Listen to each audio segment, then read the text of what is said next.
Kami mau terus merasakan indahnya kasih-Mu,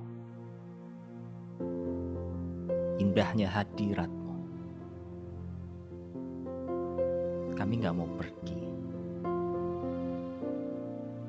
Apapun yang kami kerjakan, Kau tetap merekam kami di dalam kekudusan. Kau merekam kami di dalam hadirat-Mu, Bapa.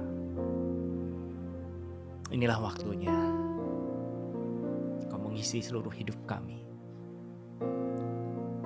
dengan kasih dan hidup-Mu, supaya setiap hari kami mengalami satu pertumbuhan yang signifikan, sehingga Yesus nyata dalam hidup kami, kemuliaan-Mu nyata dalam hidup kami, sehingga membawa orang-orang yang dekat dengan kami.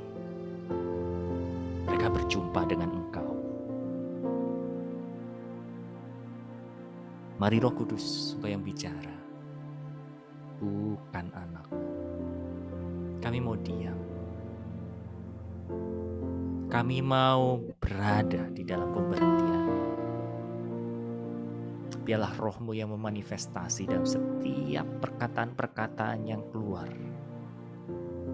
di dalam Zoom meeting hari ini. Apapun yang anak-anak-Mu alami juga tidak akan mengganggu hubungan kami dengan Engkau. Karena Engkau buat roh kami rest, diam dalam hadirat-Mu. Wow, sungguh indah kasih-Mu, Bapa. Yes. Kami minta kami tidak pergi dari tempat ini. Kami tidak mau meninggalkan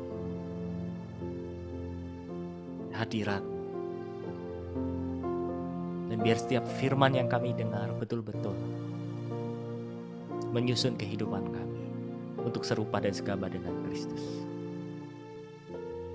Terima kasih untuk atmosfer surga yang telah turun di tempat kami, turun di hati kami, turun di pikiran kami. Bertahtalah Bapa. Dalam nama Tuhan Yesus, kami memakan firman. Kami mengucap syukur dan berdoa. Haleluya. Amin. Wow, thank you Niko. Salam semuanya Bapak Ibu Saudara. Tetap semangat karena kita sudah dimerdekakan. Haleluya. Amin. Oke, hari ini kita akan melanjutkan tema dan tema yang akan kita bahas pada hari ini adalah tema penghujung di buku Pemuridan nomor 8. Dan ternyata tadi setelah saya buka-buka, ini udah terakhir nih yang namanya Ikabod. Mungkin buat Bapak Ibu Saudara ini sesuatu hal yang baru Anda dengar Ikabod apa sih gitu ya. Dan ini ternyata ada di Alkitab Saudara. Dan arti kata Ikabod itu adalah kehilangan kemuliaan Allah. Setelah kemarin kita bicara tentang hadirat Allah, kita bagaimana hidup di hadirat Allah, di depan Allah. Dan hari ini kita akan bicara kehilangan kemuliaan Allah, ya. Nah, Bapak Ibu Saudara, sebelum saya melanjutkan materi yang akan kita bahas hari ini, saya sebelumnya mau tanya, tolong yang betul-betul mengalami, ya, sekali lagi yang betul-betul mengalami satu perjumpaan atau satu pengalaman kemarin setelah terakhir kita bahas di hari Senin, hadirat Allah itu bicara tentang cara hidup kita, Saudara, ya. Bicara tentang bagaimana kita tinggal berhadapan dengan Tuhan, berhadapan dengan Allah. Nah, kadang yang mengganggu kita tinggal di hadapan Allah adalah masa lalu kita. Nah, pertanyaannya adalah bagi yang mengalami, sekali lagi bagi yang mengalami satu pengalaman setelah kemarin sama-sama kita berdoa, siapa di sini? Ada enggak? Kalau by jalur pribadi ada sebetulnya, tapi saya tidak memaksa karena kadang-kadang sifatnya personal. Tapi kalau ada yang mau share, ada yang mau berbagi, dan kemarin setelah kita sama-sama dengar kebenarannya dan kita terakhir berdoa, siapa yang ada mengalami di sini? Ya mungkin di flashback sama Tuhan, dibawa mundur sedikit dan Tuhan tunjukkan gitu bahwa Ini adalah masalah ternyata gitu ya.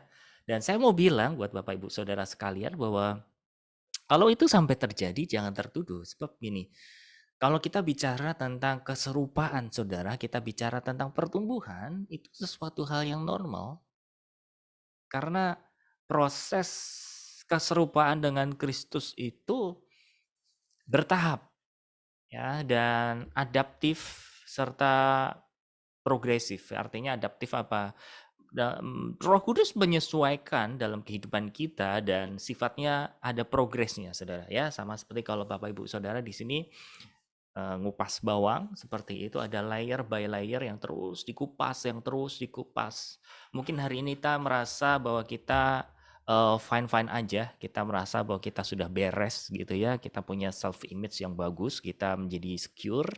Tapi ternyata Roh Kudus mengingatkan lagi entah dengan satu peristiwa, entah melalui satu vision atau bahkan kita betul-betul mendapat satu konfirmasi kuat di dalam hati kita, Saudara, ya.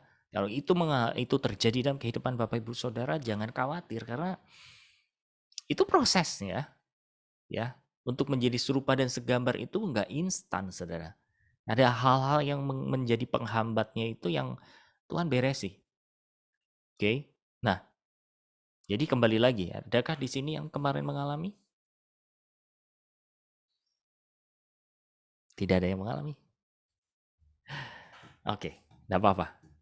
Kalau memang belum atau ini sesuatu sifatnya yang personal, is okay, tapi saya mau memastikan bahwa sekali lagi, ya, di dalam kekristenan kita jangan sampai kita stuck atau berhenti di dalam satu titik, ya, dan kemudian sekali lagi kayak kita merasa kayak sudah merasa kita dewasa, merasa kita sudah aman, ya, karena pada dasarnya saudara hal-hal di masa lampau kita itu banyak mengganggu dan menjadi pengaruh dalam karakter kita, ya, bahkan dalam emosional kita, Saudara. Oke. Nah, hari ini kita bicara tentang Ikabod, kita bicara tentang kehilangan kemuliaan Allah. Sebentar saya akan share.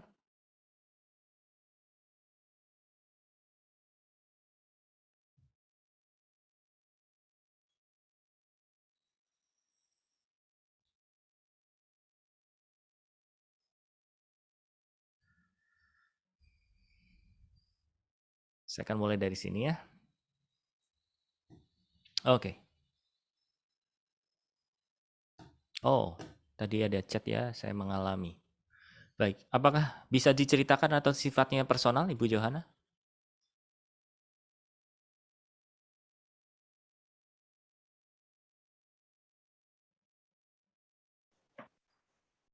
Shalom.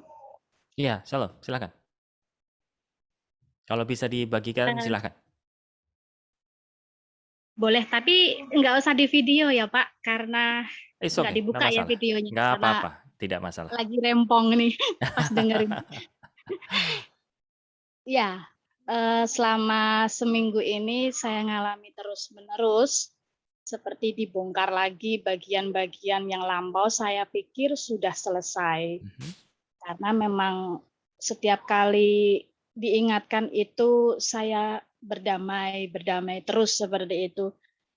Tapi minggu ini kok masih terasa gitu loh, masih terasa ketika diingatkan masih terasa sakitnya kayak gitu kan.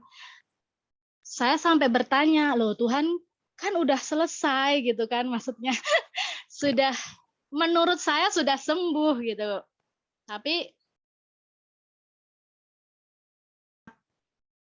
proses di mana suami saya sakit di tahun 2014 dan itu ujian yang sangat wow buat saya karena saya harus bersentuhan ya dengan kakak ipar sedemikian rupa kayak gitu, dan sampai hari ini ingatan itu masih sangat jelas bagaimana torehan lukanya itu begitu dalam. Dan saya pikir hubungan kami sudah membaik kan, dan tapi ternyata ketika dibongkar lagi minggu ini, wow, masih sakit gitu. Masih sakit gitu. Dan Dan enggak cuma itu aja. Waktu saya masih kecil, usia kelas berapa ya? Kelas 3 atau 4 SD lah. Saya sudah lupa umur saya waktu itu. Tapi ingatan saya masih ingat, saya pernah ngalami yang namanya pelecehan seksual. Oke. Dan tiba-tiba saat saya itu lagi ngobrol, malam-malam itu, ya tengah malam lah, saya ngobrol sama adik saya Ita, anaknya Mami Ning. Nggak ada yang kebetulan, cuma chatting-chatting aja. Tahu-tahu itu kebongkar gitu loh. Oke. Padahal saat itu tuh cuma ngobrolin, anak saya kan sekarang sudah remaja gitu. Dan sudah mulai bertanya tentang apa sih homo, apa sih lesbi, kayak gitu. Nah, kebetulan waktu itu saya tidak begitu fokus dengan pertanyaan dia kan. Jadi saya ngasal gitu, ngomongnya tuh ngasal gitu. Nah, ternyata dia curhat kan sama adik saya Ita ini, dan disitulah marah kan, si Ita marah sama saya, maksudnya marah dalam artian nggak marah-marah gimana, cuma kasih tahu, Mbak, kamu kok gitu sih, harusnya kan nggak seperti itu, nasehatin anakmu kan gitu istilahnya. Terus saya flashback lagi, oh ya waktu itu aku memang sedikit nggak ngeh sih gitu, karena sibuk dengan pekerjaan rumah kan, jadi waktu dia tanyanya nggak pas gitu, momennya nggak pas juga, saya bilang gitu. Nah terus dibongkar, tahu-tahu kenapa sih kamu terlalu overprotective ke anak, itu pasti ada something gitu kan, si Ita ngomong begitu. Nah, ketika dibongkar, ternyata ketemu di situ, oh ya bagian itu udah pernah berdamai, tapi kok ini juga lagi sakitnya masih kerasa lagi ya, saya gitu. Jadi dari situ selama seminggu ini itu bertubi-tubi, maksudnya tentang bagian-bagian lampau yang saya pikir udah selesai, dan itu dibahas lagi kan sama Tuhan gitu.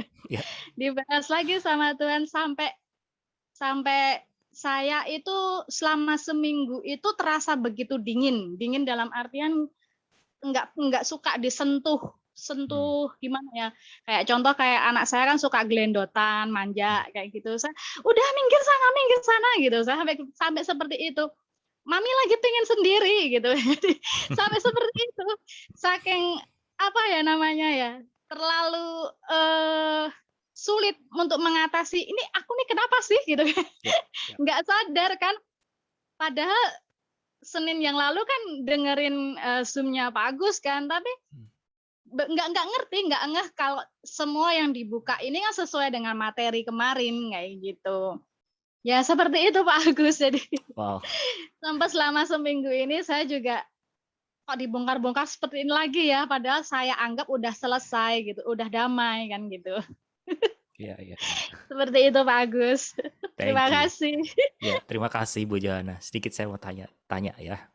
Kalau memang nggak bisa dijawab, jangan dijawab. Tenang aja ya. Kalau itu sifatnya personal, jangan dipaksakan. Cuma gini,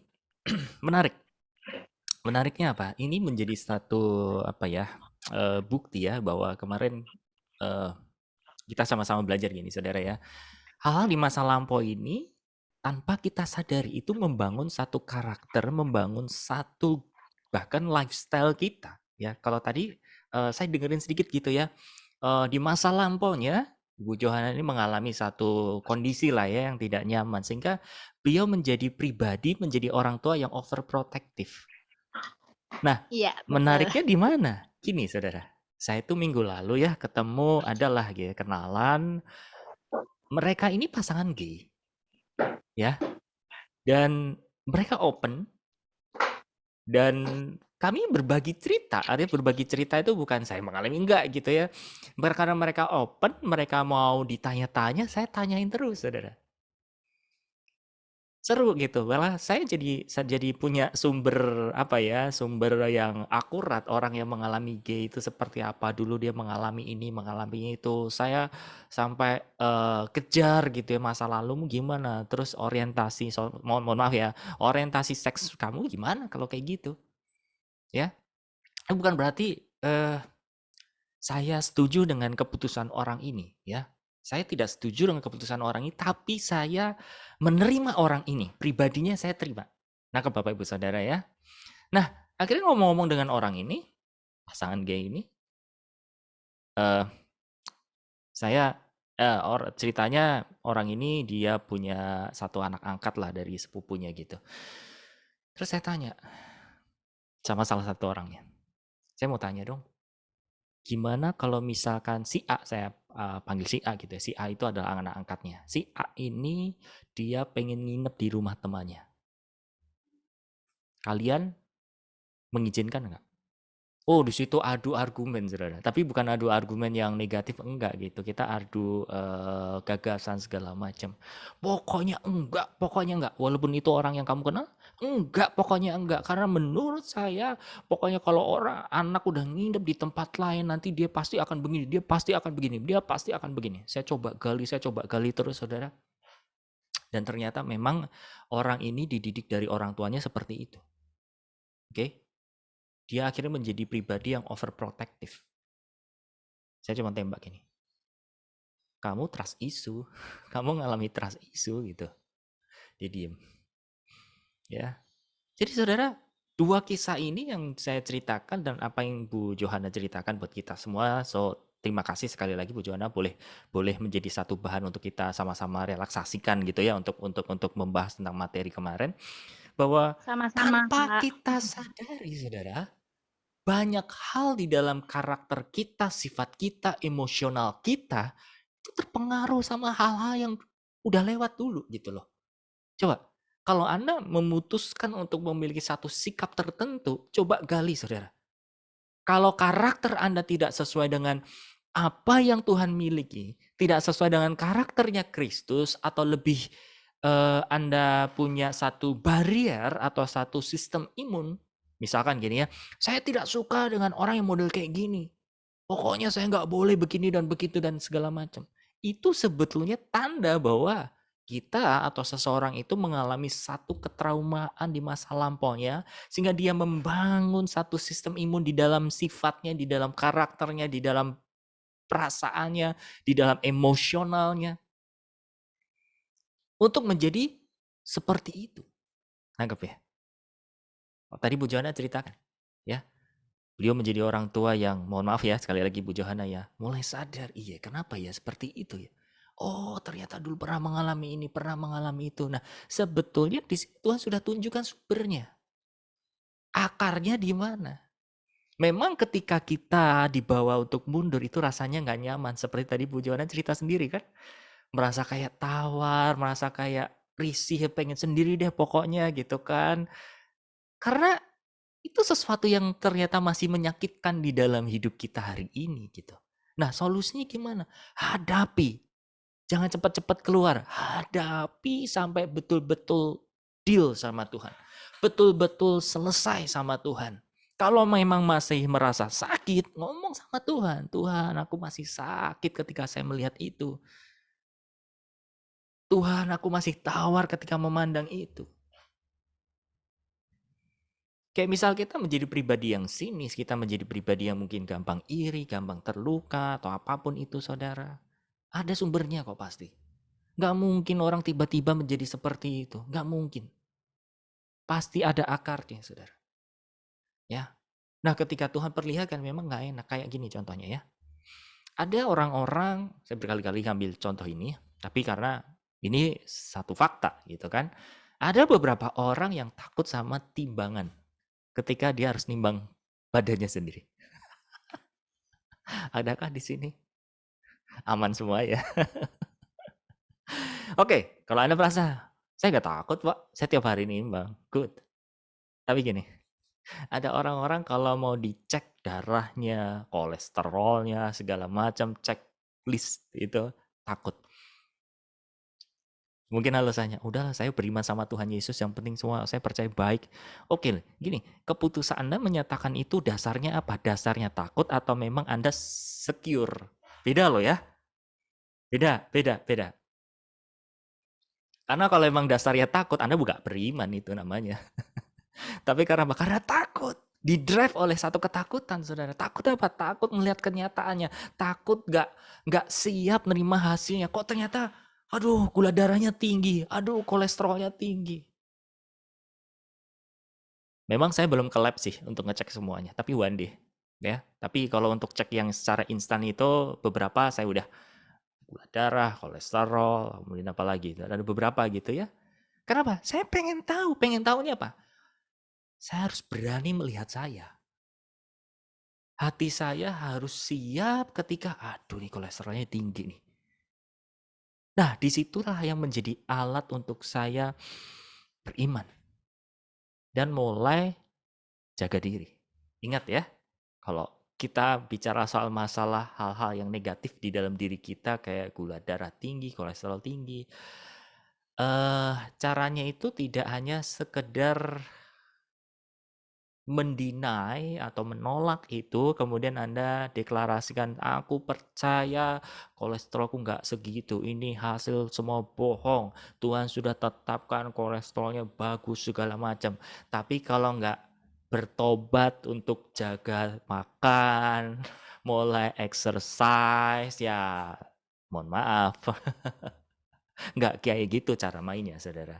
Ya, jadi hal-hal seperti itu harus di-deal, harus diselesaikan, saudara. Amin. Sama, ketika Roh Kudus bawa kita mundur, nggak nyaman memang. Waduh, ternyata masih seperti itu. Tapi nggak apa-apa, ya. Saya mau bilang sama Bu Johana di sini atau siapapun yang mengalaminya, bawa ke Tuhan. Supaya apa, saudara? Anda menjadi pribadi yang namanya itu otentik atau utuh, saudara. Ya, Anda tidak diciptakan karena masa lalu. Anda dijadikan, Anda dan saya diciptakan sama Tuhan, dibentuk sama Tuhan menurut gambar dan rupa Allah, dan masing-masing kita itu unik. Amin. Kalau ada sesuatu hal yang masih nyelip di dalam karakter kita, bahwa sifat kita, ya kayak seperti saya waktu itu cerita seperti ini. Saya dulu orang yang insecure, yang ketika nerima namanya kritik, yang namanya perselisihan, yang namanya penolakan, saya nggak bisa handle itu, saudara. Sehingga apa yang saya lakukan, saudara? Saya menjauhi yang namanya konflik, saya menjauhi yang namanya perbedaan. Bukan berarti di sini saya mendebat orang segala macam, enggak. Tapi lebih kepada dalam hidup ini kita harus siap ketemu dengan perbedaan. Kita harus siap ketika orang berbeda pandangan dengan kita. Orang di dalam Tuhan aja, saudara, yang tadi saya kisahkan. Ya, ada orang yang gay, mereka tukar pikiran dengan saya. Kami bisa ngomong perbedaan-perbedaan tapi nggak luka dan cukup fair gitu. Ada beberapa pernyataan yang saya di depan mata, oke, kalau kayak gitu saya nggak setuju. Karena begini, begini, begini. Dan lawan yang ngomong sama saya, ini orang nggak di dalam Tuhan loh, saudara. Sama sekali nggak. Orang dia masih hidup kayak gitu. Dan mereka juga berani ngomong tuh berbeda dengan saya. Nah, pertanyaannya gini, Gus, kalau gue mau nanya sama lu nih. Saya mau tanya sama kamu nih. Apakah gay dan lesbi itu bisa nular? Saya bilang, bisa. Nah, kalau ini saya nggak setuju nih. Kenapa kamu nggak setuju? Saya tanyain lagi. Karena menurut saya, pengalaman saya tuh gini, gini, gini, gini, gini. Itu udah dari kecil, Gus. Gini, gini, gini, gini. Saya jelasin lagi. Kenapa saya bisa bilang bahwa itu nular? Karena pada dasar jiwa kita itu bisa mirroring. Hal yang gampang deh. Kalau orang nguap, kan kita gampang tularan ya. Orang nguap, kita nguap gitu ya. Dan tanpa disadari, saudara, kita mau potong rambut segala macam, ngikuti hal-hal apa yang kita lihat, saudara. Saya jelasin kayak gitu. Oke. Dari percakapan tadi, gue sempat dapat sama kamu gitu. Tapi soal masalah bahwa gay itu bisa nular, gue nggak sebenarnya. Oke, kita deal sesuatu apa yang kita nggak sama. Tapi ya udah gitu, nggak ada luka, nggak ada iri hati, saudara. Malahan apa? Tepatnya kemarin gitu. Saya tuh nanya, saya ada satu pertanyaan lagi nih soal masalah kasus seperti itu. Nih, aku punya kasus nih kayak gitu. Menurut kamu sebagai seorang yang masih berada di situ, pandanganmu kayak apa? Saya jadiin sumber, saudara. Ya, supaya saya punya satu penilaian dari orang atau dari korban tuh kayak apa sih, seperti itu loh. Saya cuma pelajari itunya, bukan berarti nasihat mereka segala macam saya pegang, enggak. Saya mau mau gali, saya mau buka segala sesuatunya. Artinya apa Saudara?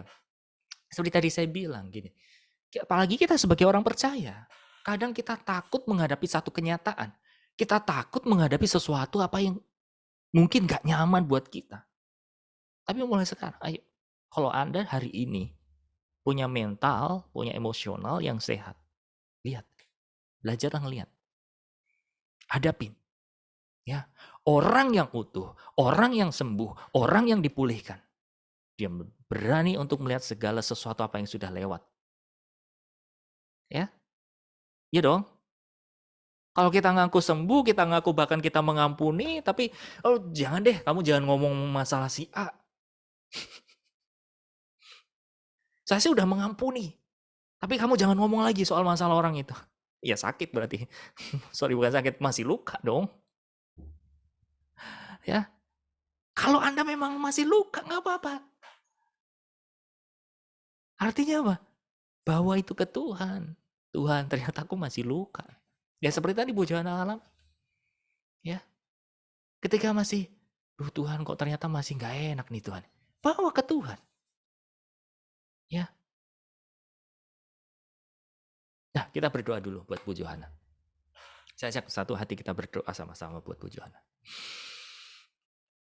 Bapak, ini kami anak-anak-Mu, kami gerejamu saat ini berdoa buat anakmu terkasih Bu Johanna. Di dalam nama Tuhan Yesus, apapun yang beliau alami di masa lampaunya, bahkan dari beliau dilahirkan sampai sekarang beliau dewasa, pengalaman-pengalaman yang dia lewati, kami berdoa Tuhan, biarlah beliau boleh Engkau ajak untuk berdamai dengan semua yang dia lewati.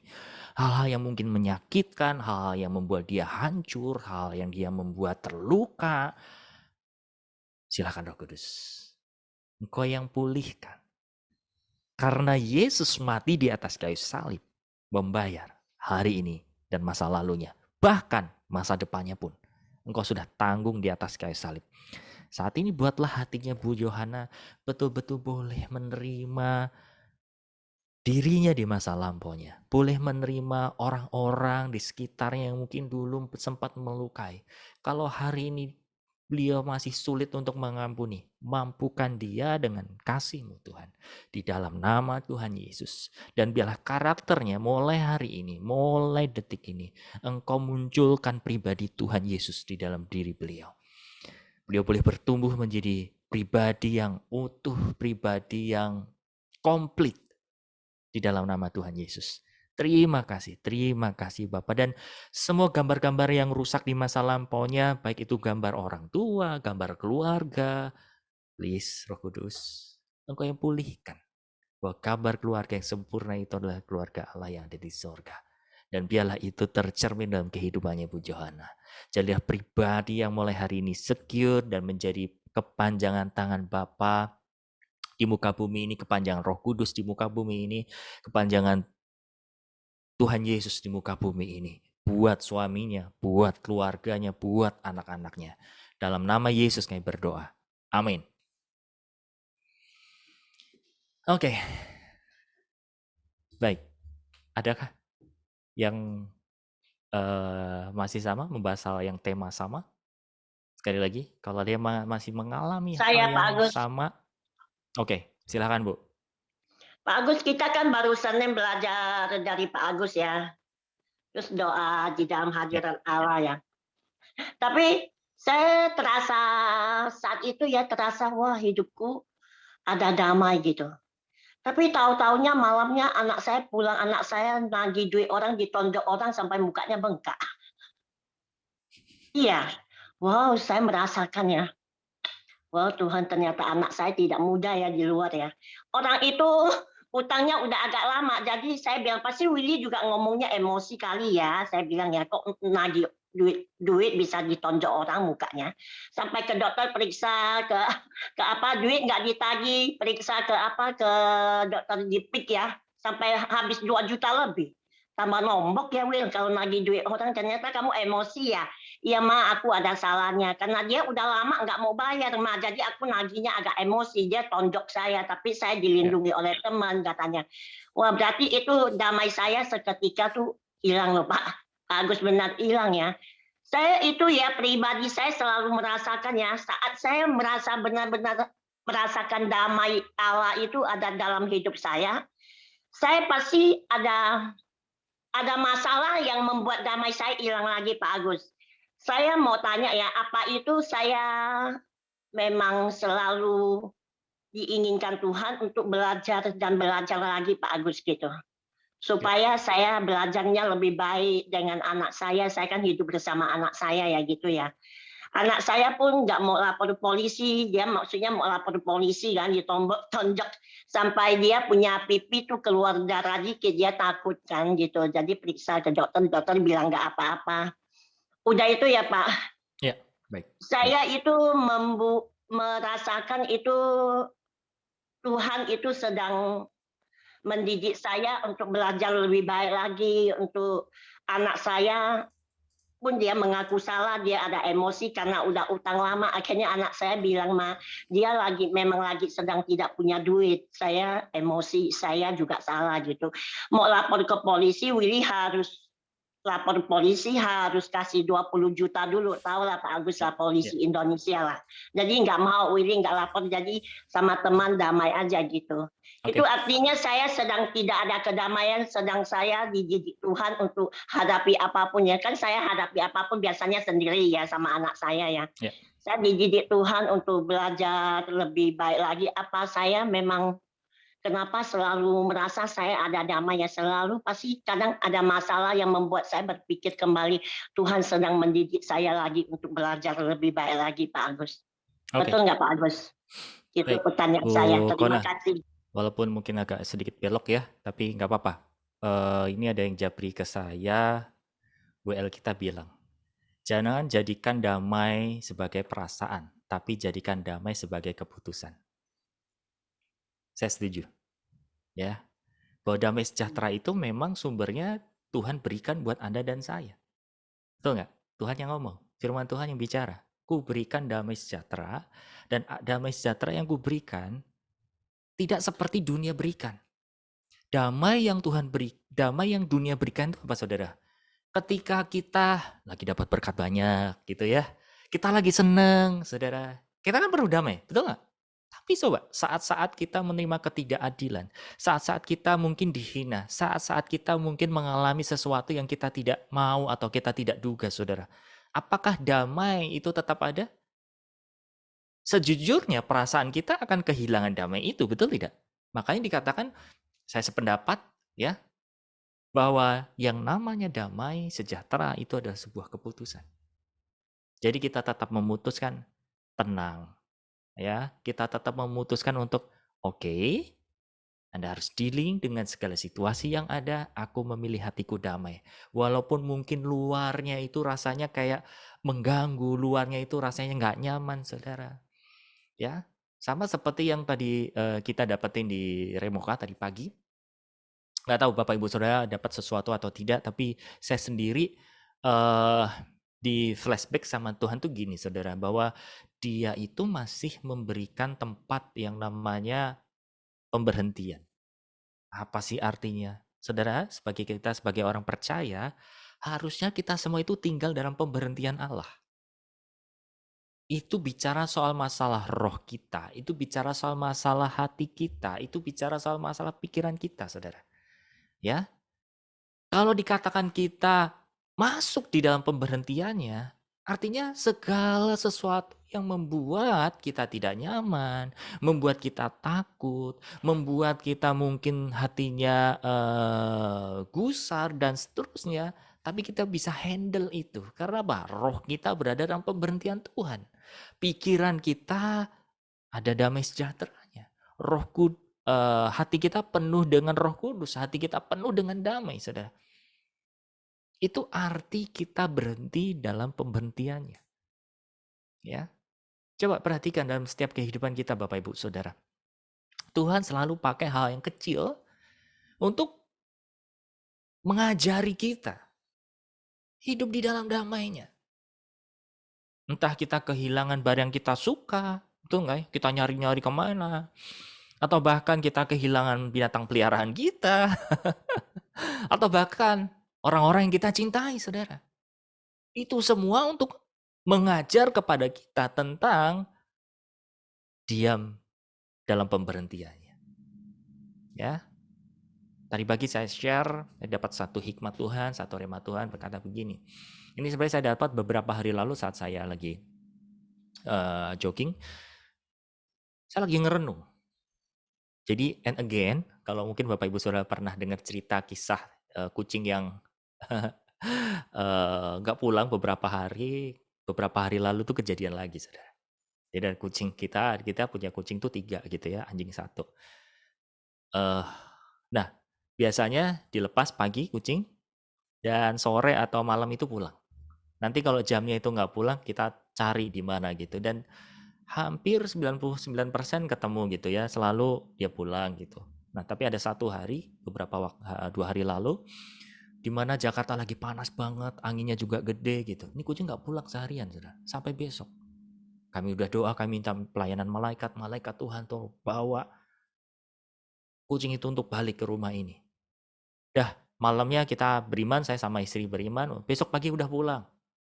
Ternyata begitu bangun, nyari kandangnya, belum pulang. Mulai nih gitu ya. Kasihan juga gitu, karena kita tahu bahwa kucing ini dulu udah mau mati 3 kali. Masa kecil, terus dia dewasa, dia nggak bisa hidup di luar sendiri gitu, saudara. Nah, tepatnya hari Senin kemarin, ya, setelah kita habis pemuridan, saya makan siang. Setelah makan siang, saya ketemu istri saya, makan, belum pulang, belum. Ya udah habis makan kita cari ya. Udah nih, kita cari, saudara.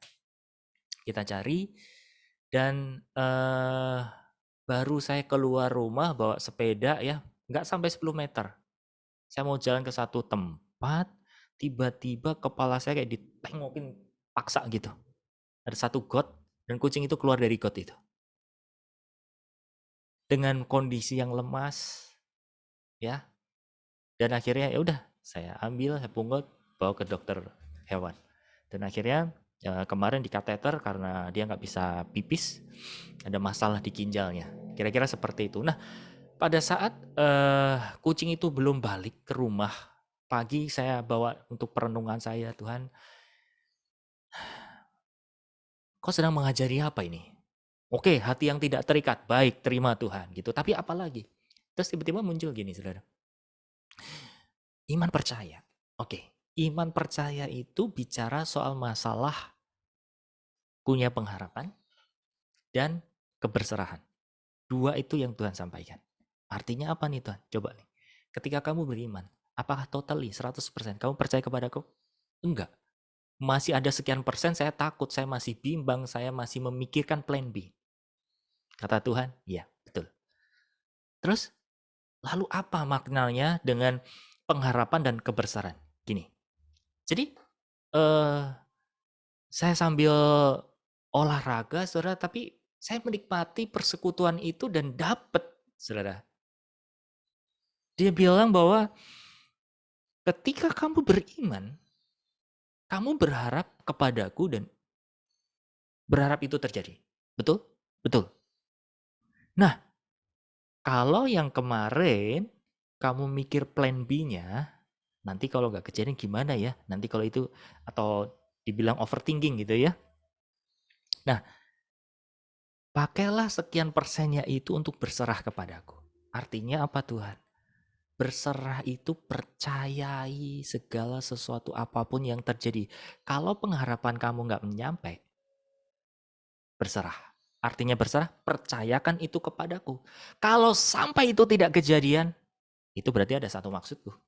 I see. Dan Tuhan ingatkan di dalam Ibrani, Bapak Ibu Saudara, Ibrani berapa saya itu lupa ya. 12 mungkin, atau 11 atau 14 saya lupa, tentang kisah pahlawan-pahlawan iman yang sampai dia meninggal, dia tidak mendapatkan apa yang Tuhan janjikan. Ingat ya? Ya, ada satu pasal itu Tuhan ngomong banyak di situ, saudara. Nah, Dari situ saya mulai memahami, iya ya. Dan saya mau bagikan buat Bapak Ibu Saudara di sini. Pasti setiap Anda punya iman tentang sesuatu. Entah tempat tinggal, entah pemulihan buat keluarga Anda, pasangan hidup Anda, betul? Buat anak Anda. Atau bahkan tentang iman kesehatan, iman tentang kesembuhan juga. Oke? Jadi mulai sekarang bangun dua hal itu, saudara. Punya pengharapan dan berserah. Pengharapan apa? Percaya sama Tuhan. Percayai Dia. Pegang segala sesuatu apa yang Anda percaya itu terjadi. Nah, sisanya daripada ketakutan, taruh ke berserah sama Tuhan. Tapi Tuhan, aku berserah.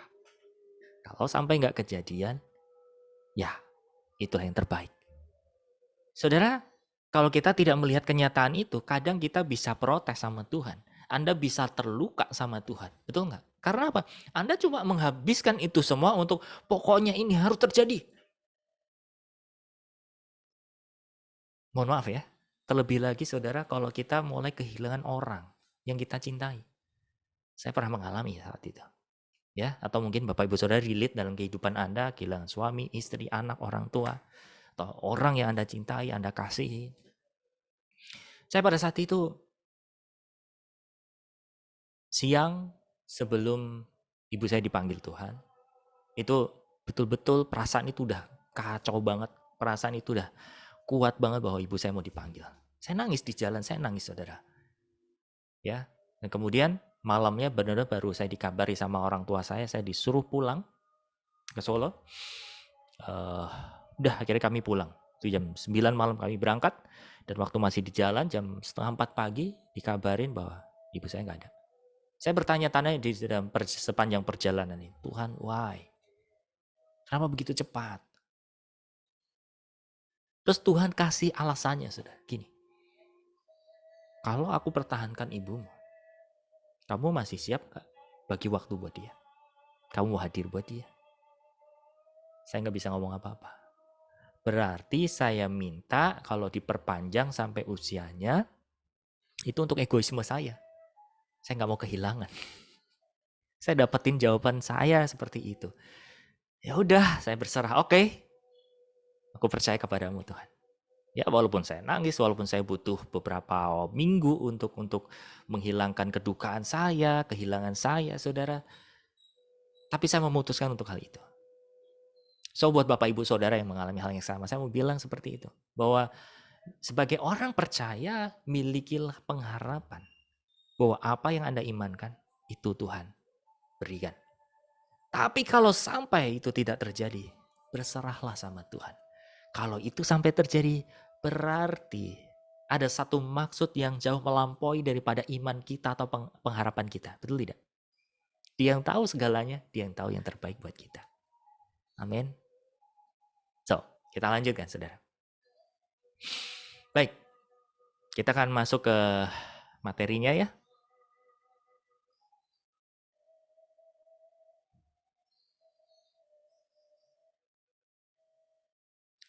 Kehilangan kemuliaan. Sejak seorang menerima Tuhan Yesus di dalam hatinya, kemuliaan Allah telah menyertai dia.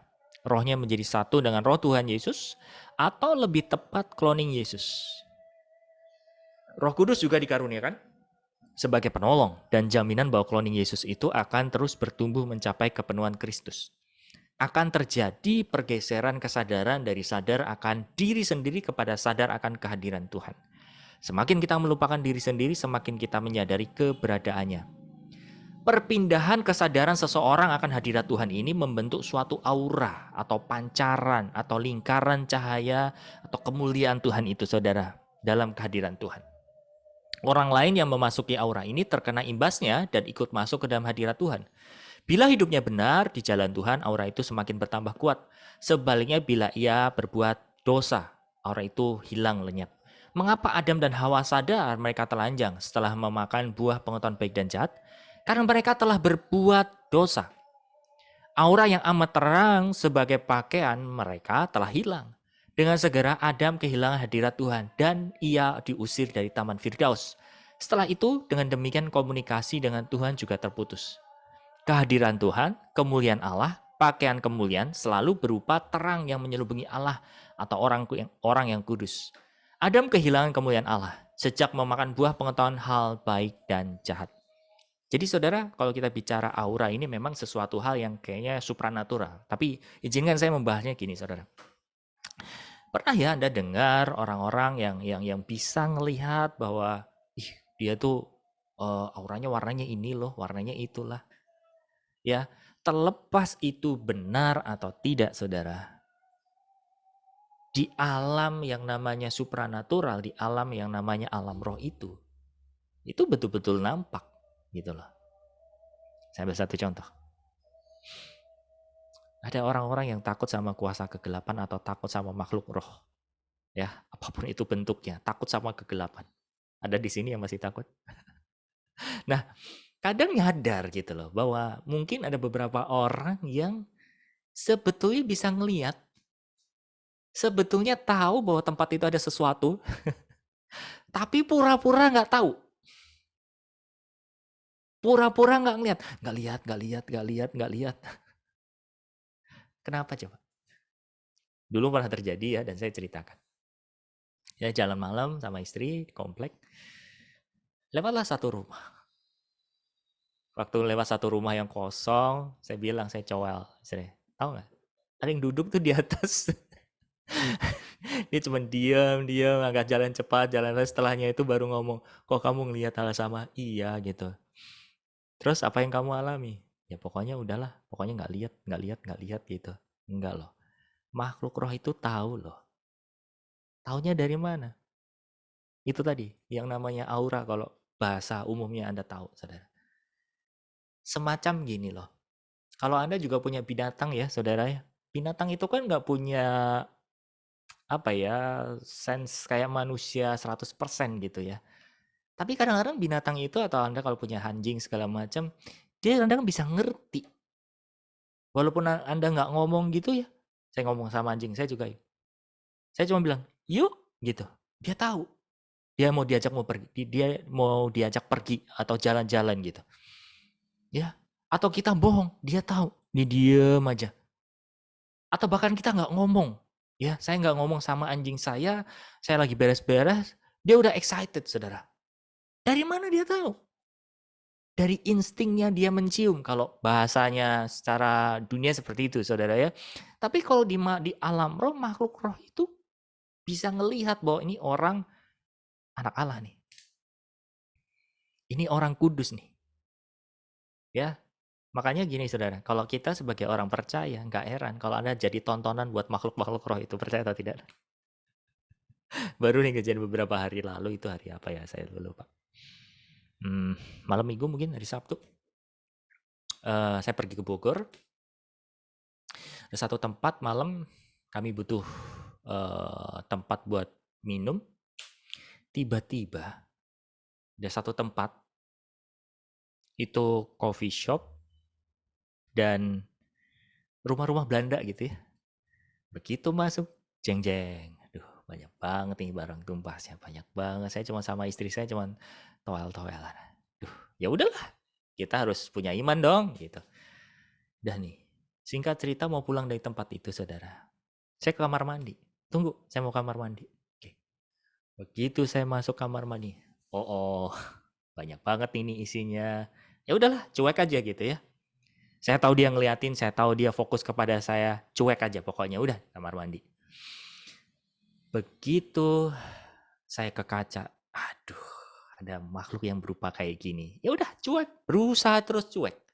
Loh, kenapa kok nggak diurusi, nggak diberesi kalau saya lagi nggak on duty dan Tuhan nggak bilang apa-apa, ya udahlah ya. Karena daripada dia papain malah nanti makin gede urusannya, you know. Saya cuek aja udah. Begitu saya keluar kamar mandi, mata saya langsung ngek. Diperlihatkan ada satu lukisan tua gitu ya. Oke. Nah akhirnya saya balik. Nah di satu mobil itu ada satu teman istri saya lah.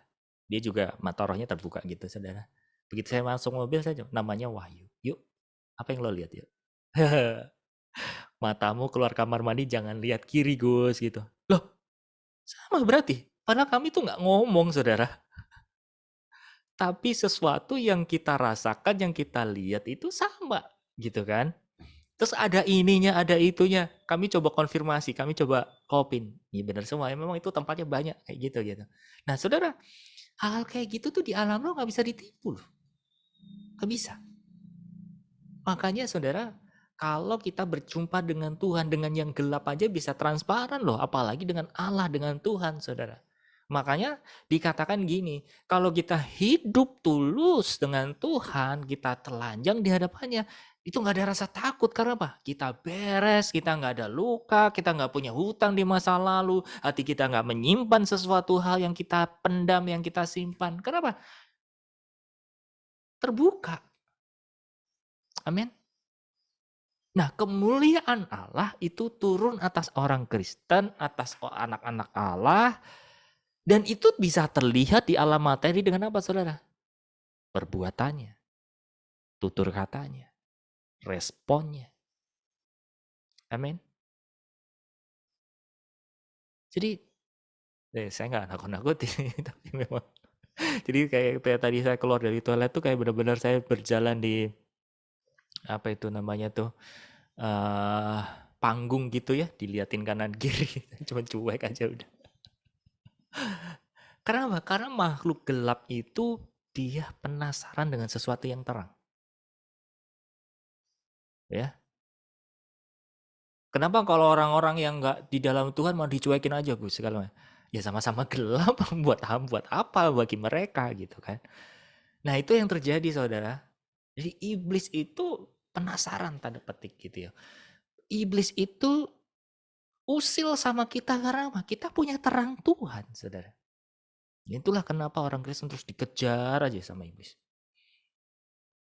Karena dia menginginkan kemuliaan itu. Dia menginginkan supaya kemuliaan itu hilang. Sama seperti Adam dan Hawa. Persis sekali. Ketika Adam dan Hawa ditaruh oleh Tuhan di Taman Eden, iblis ngelirik. Ya gak bener nih, saya mau batalin, saya mau gagalin. Dan betul saudara. Gagalin, berdaya sama si jahat, sehingga kemuliaan Allah atas Adam dan Hawa hilang. Nah, kita bisa belajar dari situ sekarang. Ciri kemuliaan Allah itu hilang adalah apa? Rasa takut yang menguasai. Satu poin. Ciri kalau kemuliaan Allah itu hilang, atau kita tidak memakai jubah kemuliaan Allah. Rasa takut yang menguasai, rasa takut yang berlebihan. Rasa kebersalahan. Ya. Itu adalah ciri kemuliaan Allah tidak kita pakai. Padahal kita sebagai orang percaya, saudara, firman Tuhan mengatakan, kita dilepaskan dari kerajaan maut kepada hidup. Dipindahkan dari gelap kepada terang. Artinya apa? Pada saat kita lahir baru, saudara, ada perpindahan area, perpindahan kerajaan, perpindahan tempat. Miliki iman itu. Dan kalau Anda ditetapkan sebagai terang, firman Tuhan mengatakan, terang itu nggak bisa tertutupi. Walaupun di atas, di atas kota sekalipun, saudara, kelihatan. Kelihatan. Ya. Jadi nggak bisa ditipu. Makanya jangan heran Bapak Ibu Saudara kalau Anda ketemu Nabiyah, dibaca semua hidup Anda dari ujung kepala hingga ujung kaki begini begitu. Tapi kalau Anda punya karunia Nabiyah atau Anda ditetapkan Tuhan sebagai Nabiyah, jangan main hajar juga. Tapi mesti lihat, balikin ke Tuhan apa yang harus mesti disampaikan segala sesuatunya ya, supaya tidak mendatangkan kekecewaan atau luka yang baru buat orang itu. Tapi kalau Anda ketemu mungkin hamba Tuhan atau siapa, mulai kok orang itu tahu sih? Kok pendeta itu tahu sih? Kok hamba Tuhan itu tahu sih? Sebetulnya itu bukan hanya pendeta tok, bukan hanya hamba Tuhan tok, saudara. Anda pun kita semua sebagai orang percaya punya kapasitas ke situ. Percaya deh. Karena apa? Roh yang Tuhan tempatkan di dalam diri kita di dalam diri pelayan-pelayan Tuhan, di dalam seorang nabiah, apapun itu sama. Jadi jangan membatasi diri bahwa saya nggak punya karunia itu. Tapi buka diri. Asal Anda mau dipakai hidupnya sama Tuhan, saya percaya. Ya, tapi jangan pakai kemerdekaan itu untuk membuat kerusuhan, membuat orang terluka dan seterusnya. Ya. Nah, kita baca dulu ayatnya.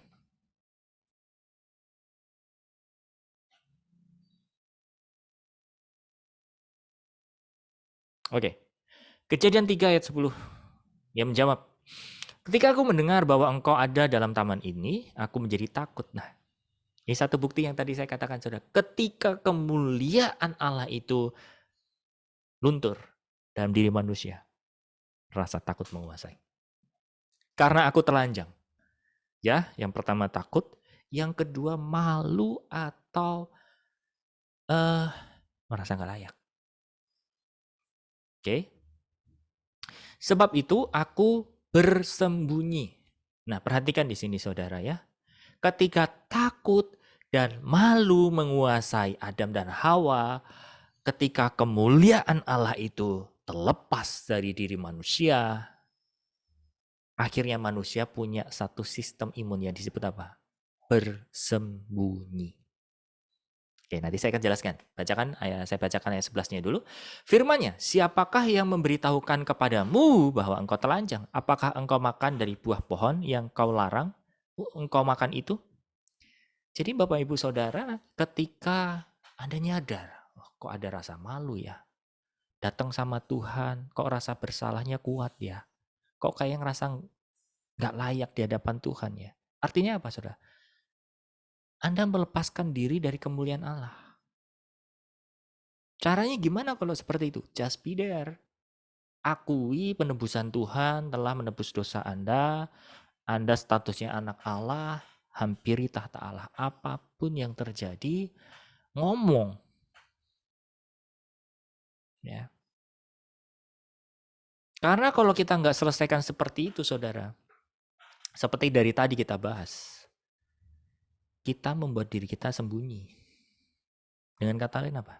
Entah kita pakai topeng, entah kita mendinai masa lalu kita nggak pernah mengakui, akhirnya apa? Kita memerankan satu peran yang nggak sesuai dengan gambar yang Tuhan mau dalam hidup Bapak, Ibu, Saudara, dan saya. Bayangkan, saudara, di luar sana, atau bahkan kita dulu mengalami hal kayak gitu. Coba. Padahal ngakunya orang Kristen. Padahal ngakunya sebagai orang percaya. Padahal ngakunya sebagai anak Allah.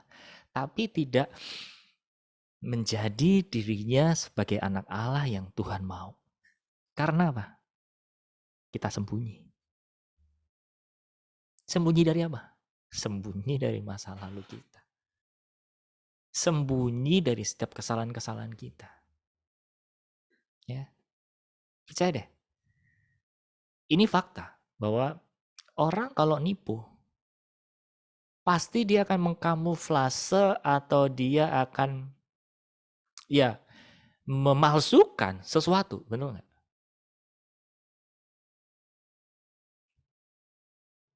Coba saya bantu Bapak Ibu Saudara untuk flashback ke belakang lagi nih. Di sini ada yang nggak pernah berbohong atau nipu? Kita semua kayaknya mantan pembohong semua nih di sini. Walaupun kadarnya beda-beda gitu ya. Nipu bagian ini, nipu bagian ini. Tapi pada dasarnya Bapak Ibu Saudara, kita semua itu penipu-penipu semua. Betul enggak ya? Dan perhatikan saudara, kalau kita lagi bohong, ya kita ditanyain dulu, yang sering saya tipu adalah uang sekolah. Jujur.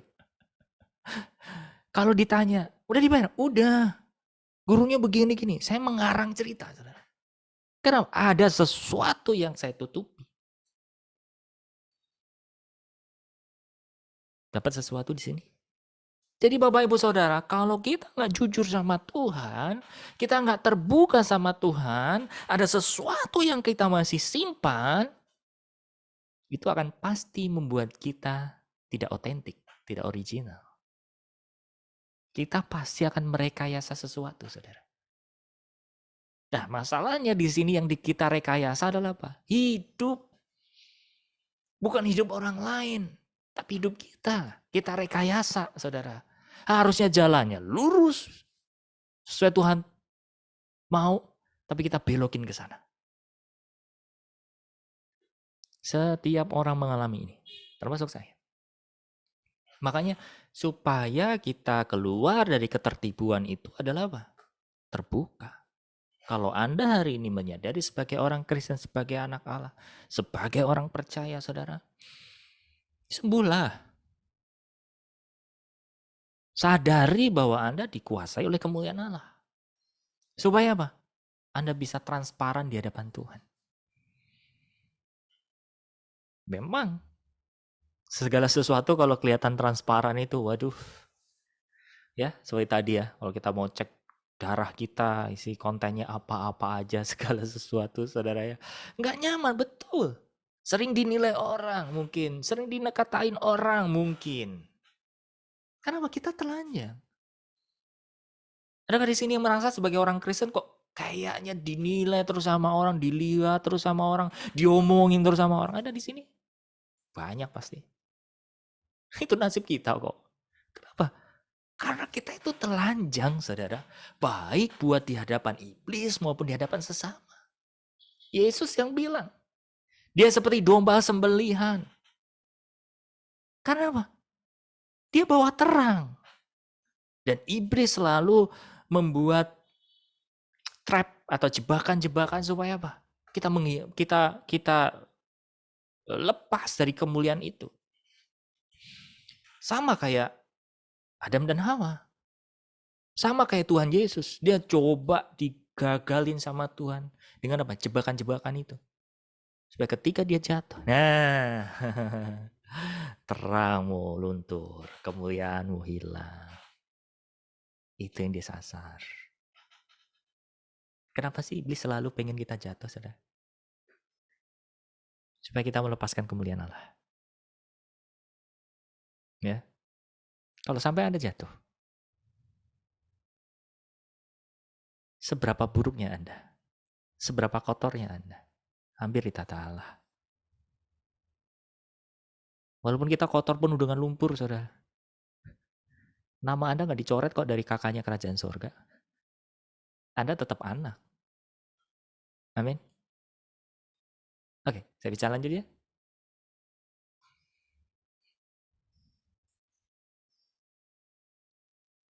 Roma pasal 3:23.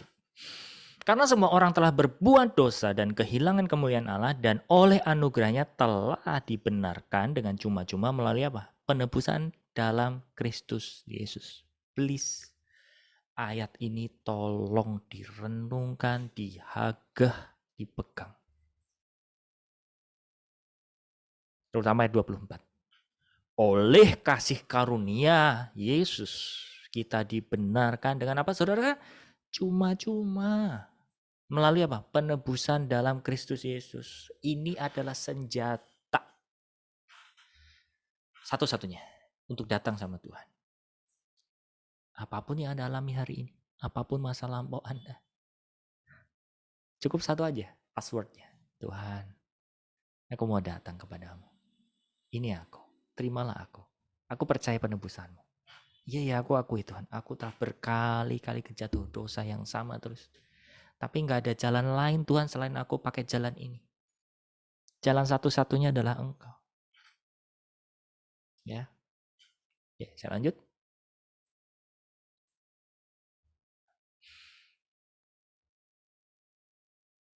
Matius pasal 17 ayat yang kedua. Lalu Yesus berubah rupa di depan mata mereka. Wajahnya bercahaya seperti matahari dan pakaiannya menjadi putih bersinar seperti terang. Ya, jadi bisa sampai satu titik di mana pancaran kemuliaan Allah itu terlihat dari fisik kita, saudara. Ya, tapi nggak usah ngejar itu. Tapi yang penting adalah di sini ketika Anda memakai kemuliaan Allah Anda hargai di situ. Biarkan itu terlihat dari apa? Perbuatan-perbuatan kita. Ya.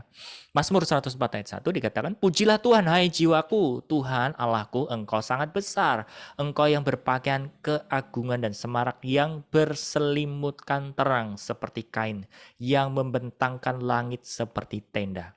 1 Timotius 6 ayat 16, "Dialah satu-satunya yang tidak takluk kepada maut, bersemayam dalam terang yang tak terhampiri. Tak seorang pun pernah melihat dia dan memang manusia tidak dapat melihat dia. Baginya lah hormat dan kuasa yang kekal. Amin." Satu hal Bapak Ibu Saudara yang perlu kita renungkan hari ini adalah, kalau Anda punya iman, Anda sebagai anak terang, biasakan diri Anda tinggal di dalam terang juga. Apa itu artinya?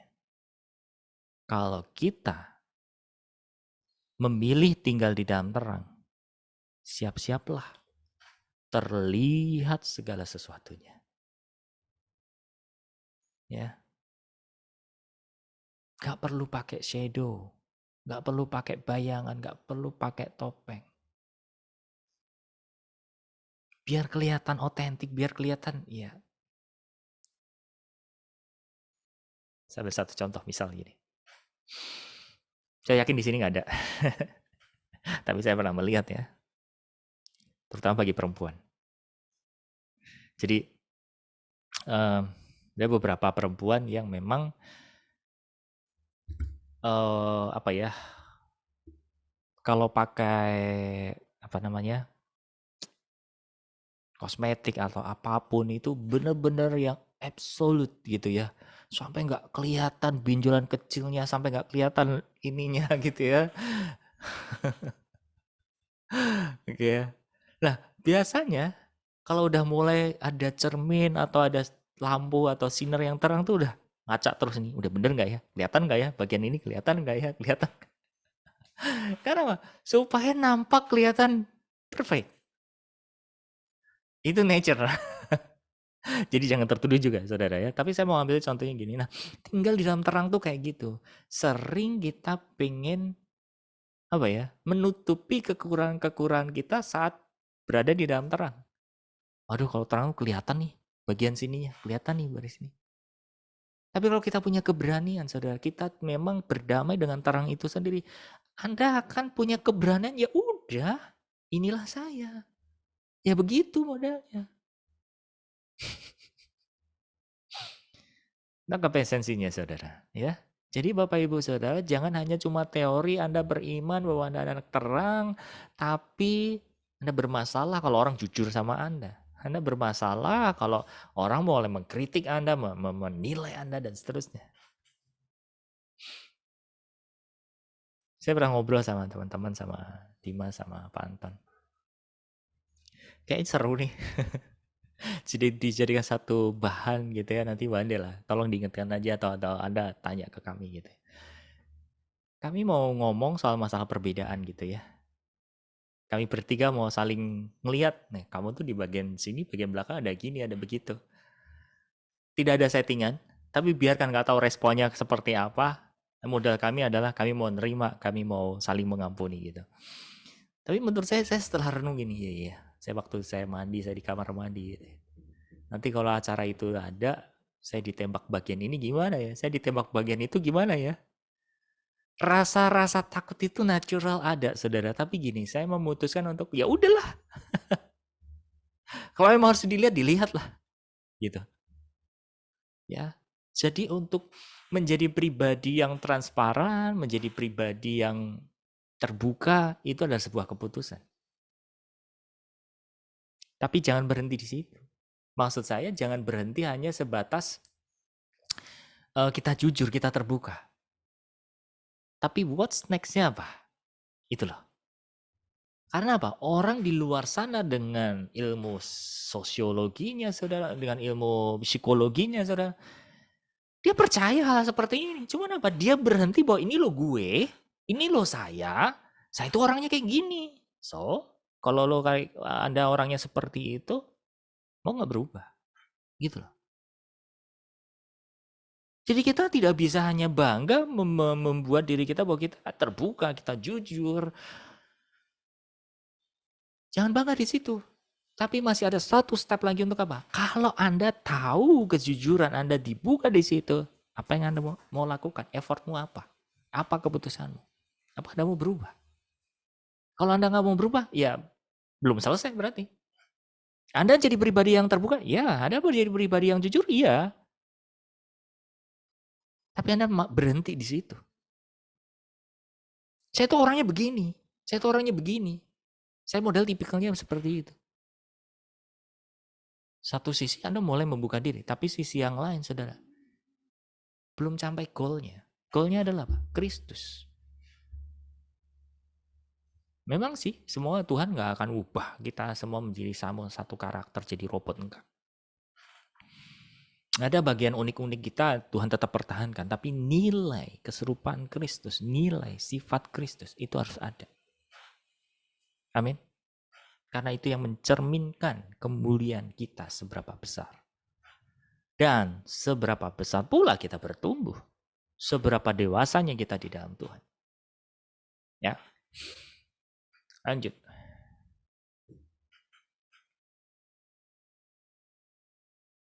Sebab yang kedua. Sejarah pemberontakan. Ya, jadi ada memang background-nya, saudara. Ketika Lucifer memutuskan untuk memberontak dengan berpikir ia hendak menaikkan tahtanya menyamai yang maha tinggi, terbitlah benih baru ciptaan si Lucifer, yakni benih pemberontakan. Ia kemudian menularkannya kepada Hawa dengan cara yang cerdik. Ia menghasut Hawa dengan menggodanya untuk mencoba memakan buah pengetahuan hal baik dan jahat, dengan memanfaatkan kebenaran bahwa yang makan buah itu akan menjadi sama seperti Allah. So, poin yang ketiga adalah ketika kemuliaan Allah itu terlepas dari kita, yang pertama tadi apa? Takut. Yang kedua apa? Malu. Oke. Yang ketiga apa, saudara? Punya jiwa memberontak. Memberontak itu bukan sesuatu yang jangan dikonotasikan hal yang jahat tok, hal yang keras tok, saudara. Kayak Anda nggak suka aturan, kita nggak mau diarahin, itu adalah pemberontakan. Nggak terima, itu adalah pemberontakan. Ya, nggak terima dalam proses Roh Kudus maksud saya. Ya, nggak terima untuk mengambil satu kerendahan hati, itu adalah pemberontakan. Selalu pemberontakan itu dimulai dari apa? Tidak terima. Nggak setuju. Jadi ketidaksetujuan kita jangan menjadi alat pemberontakan untuk melawan. Kalau di bahasa Inggrisnya apa? Rebellion ya. Pemberontakan.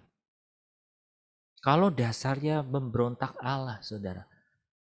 Dia pasti ketika diproses ini, diproses itu, Tuhan sekolahkan, Tuhan disiplinkan kita, di bagian tertentu kita teriak, Tuhan, why?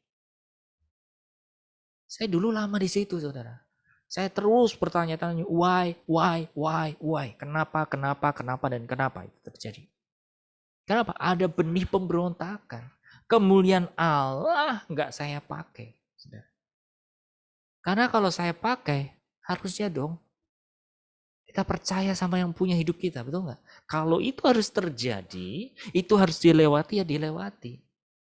Kan balik lagi, kemuliaan Allah itu terang benerang. Kemuliaan Allah itu tidak ada kepalsuan. Kemuliaan itu tidak ada dusta di antara kita. Iya. Ya. Jadi istilah kata, kalau saya boleh untuk mengistilahkan pakai satu kalimat adalah apa? Jadilah fair. Anda yakin dengan jalan Anda? Go ahead, jalan. Tapi kalau di jalan ada kesalahan, akui, beresi, jalan lagi. Itu fair. Ya. Next, ayatnya kita baca. Yesaya 14 ayat 3. Engkau yang tadinya berkata dalam hatimu, aku hendak naik ke langit, Aku hendak mendirikan tahtaku mengatasi bintang-bintang Allah, dan aku hendak duduk di atas bukit pertemuan jauh di sebelah utara. Aku hendak naik mengatasi ketinggian awan-awan, hendak menyamai yang maha tinggi. Dan Kejadian 3:22 dikatakan, berfirmanlah Tuhan Allah, sesungguhnya manusia itu telah menjadi seperti salah satu dari kita, tahu tentang yang baik dan yang jahat, maka sekarang jangan sampai ia mengulurkan tangannya dan mengambil pula dari pohon kehidupan itu dan memakannya sehingga ia hidup untuk selama-lamanya. Sejak ditanamkan di dalam diri manusia, seluruh keturunan Adam dan Hawa selalu memiliki benih pemberontakan di dalam dagingnya. Hal ini baru dikemukakan oleh Rasul Paulus dalam tulisannya Roma pasal 7 dan solusinya dalam Roma pasal 8. Hadirnya benih ini menimbulkan hukum yang laten, yakni hukum dosa dan hukum maut di dalam daging setiap manusia. Ya. Jadi Bapak Ibu Saudara, kemuliaan Allah yang terhilang ini mengakibatkan kerusakan di mana-mana. Bahkan seluruh semesta, bahkan makhluk, semua makhluk ikut merasakan apa?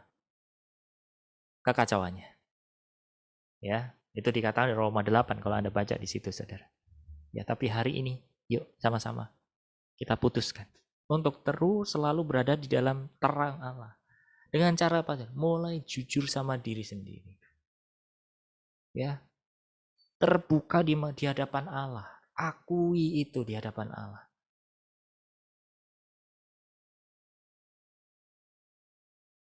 Dan ketika itu Anda hidupi, saudara. Anda terbiasa. Anda sudah membiasakan hidup di terang. Kalau itu tidak terbiasa, saudara. Kaget nanti. Kalau tiba-tiba Tuhan datang hari ini. Tuhan, aku malu, Tuhan. Yang ada apa, saudara? Sembunyi.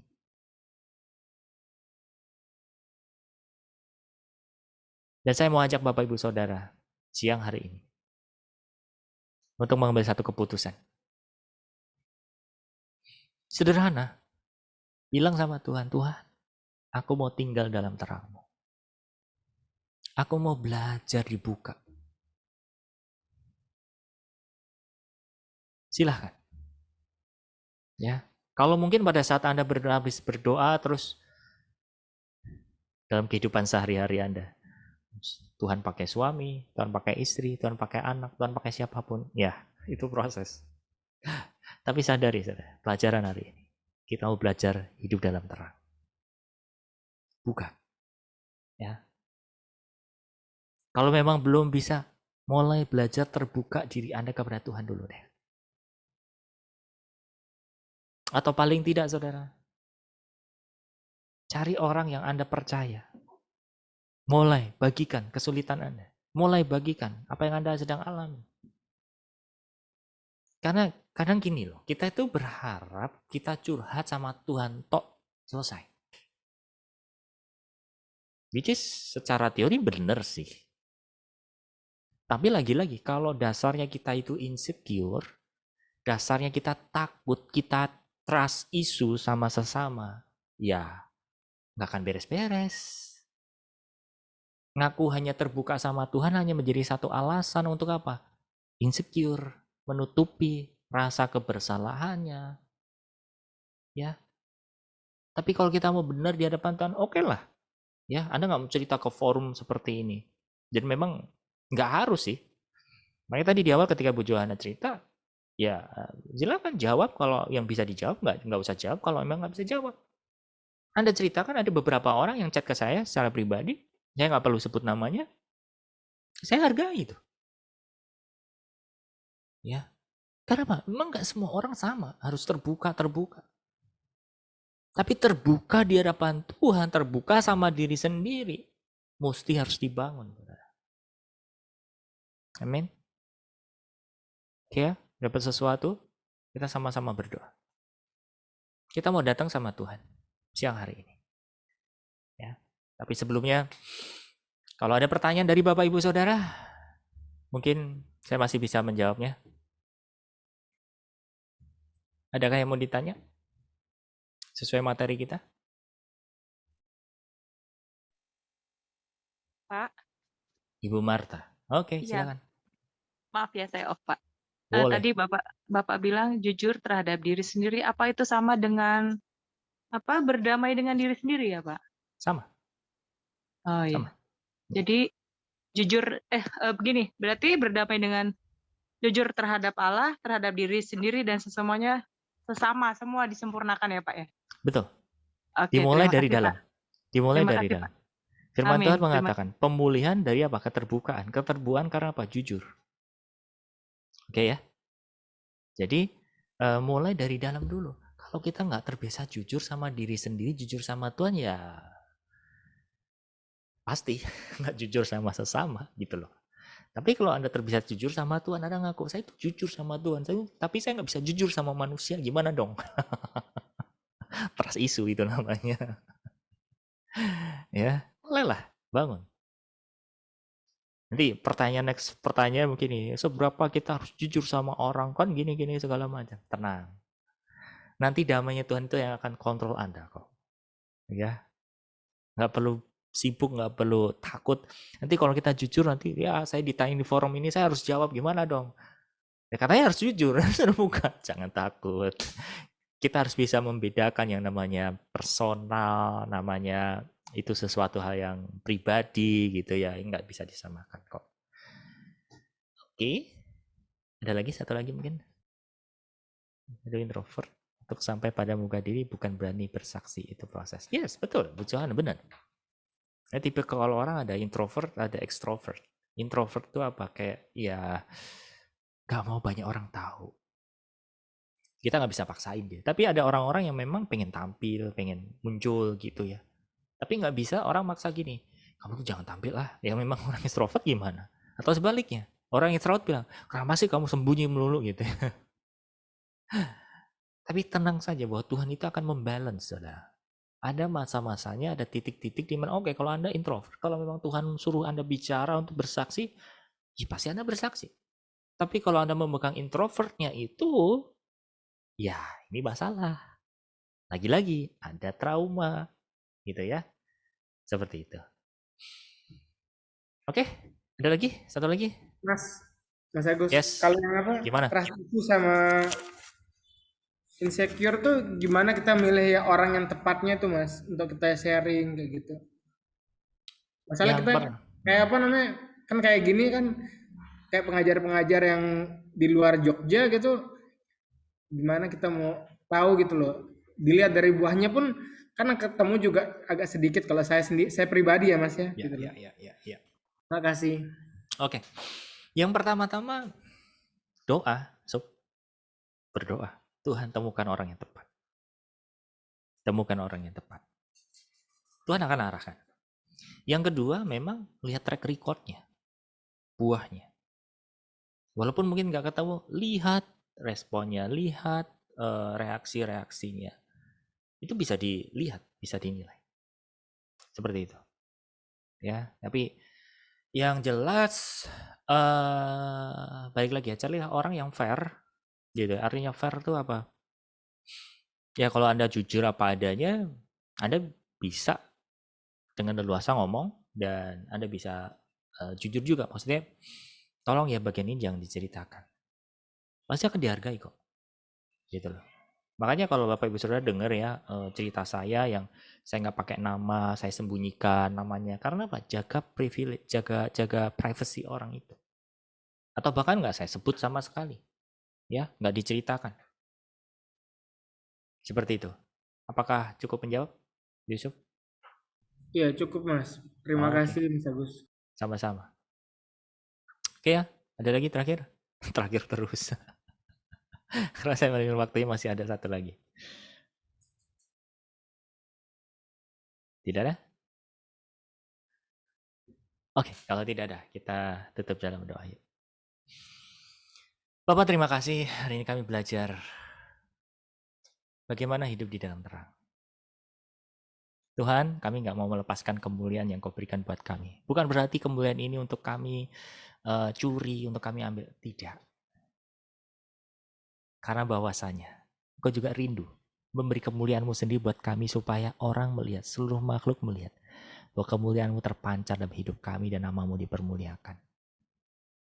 Tuhan, tarik kami kembali untuk tetap tinggal dalam hadirat-Mu.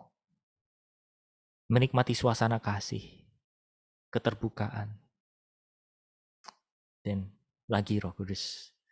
Kau bawa setiap pribadi kami. Kalau ada hal-hal yang memang masih kami sembunyikan, kami mau buka di hadapan-Mu. Kami mau sembuh. Kami mau pulih. Kami nggak mau menjadi orang yang takut. Kami nggak mau menjadi orang yang malu di hadapan-Mu. Kami nggak mau menjadi orang yang memberontak. Karena Kau memberikan kemuliaan itu buat kami. Terima kasih. Silakan Roh Kudus. Kau berperkara, biarlah materi ini, firman ini, betul-betul hidup dalam setiap kami. Bukan menjadi sebuah teori, bukan menjadi sebuah pengetahuan, tapi benar-benar Roh Kudus membawanya kami masuk ke dalamnya. Thank you Roh Kudus. Terima kasih Bapak untuk berkat dan kasih setia buat kami. Terima kasih untuk damai sejahtera dan kasih karunia Tuhan dan persekutuan kami dengan Elohim.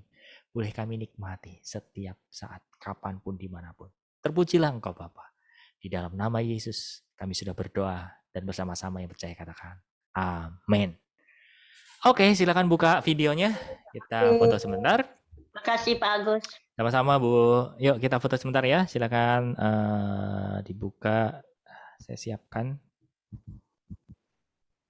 Oke. Saya hitung sampai 3 ya. 1, 2, dan 3. Kasih yang terbaik. 1 lagi. 1, 2, dan 3. Merdeka. Bye, see you. God bless.